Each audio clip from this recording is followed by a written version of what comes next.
It's great to be here today with Architectural Digest. To be a part of this shoot it's like a dream come true.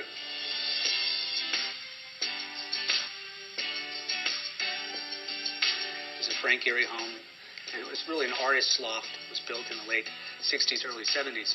I'm very fortunate to be really a caretaker of this house. The house is remarkable, and it changes throughout the course of the day because of the light and how the light plays a big part of the aesthetic.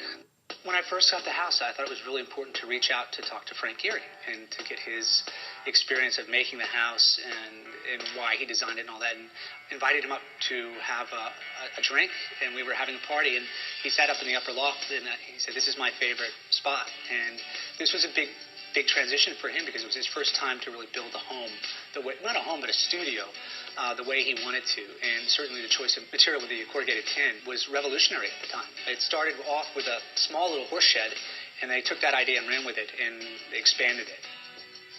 The notion is that the interior can change for the need of the artist or whoever is working in here, but the exterior will stay the same. My favorite part of this room is really the wood. And it has a practical reason as well, because it's so loud in here because of the Italian plaster and the kids. Once it all gets ramped up and the volume gets really high, it can be deafening. So this helps to sort of bring it down and help to quiet the house.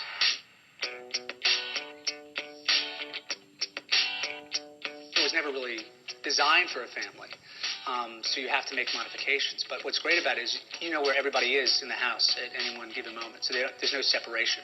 You don't lose your kids or you lose anybody, which is nice. I like the intimacy, even with the great volume that you have here. Trying to design and decorate a house like this is very, very challenging because I think it looks great with nothing in it. But you want to be comfortable, and you want it to be warm. And I think sometimes with a lot of modern homes, they look great, but they're not warm. You don't want to sit down. And this is a family home, and we want it to be inviting and comfortable and casual and relaxed so you're not uptight about things. Especially with kids, you just can't worry about things getting, stains on them or things like that.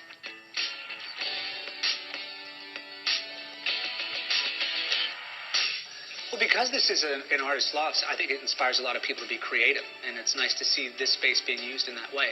And certainly with the kids up in the loft where they're painting or sculpting, it's really nice to see that it's really what this house is about. It's about creativity, and people that come through, the artists that come through, it's nice to see them get inspired by it, and they inspire us as well. And then the land is another important thing, is really to be connected to the land. I grew up in the country, and I think that's really when you find your center is outside in the land and interacting with the trees and the plants and the animals, certainly. We have 4 mini donkeys, Easton, Weston, Styx, and Mabel, a tortoise named Clover, a pig named Hank, 2 goats, and tons of chickens, and 3 dogs. So it's good. It's nice that the kids have this, and have this space that's protected. And they can go off and have their private time and explore on their own. And my daughter, Tallulah, has really embraced the garden and spends a lot of time up there, either cutting flowers or cutting the vegetables and then bringing them down and cooking.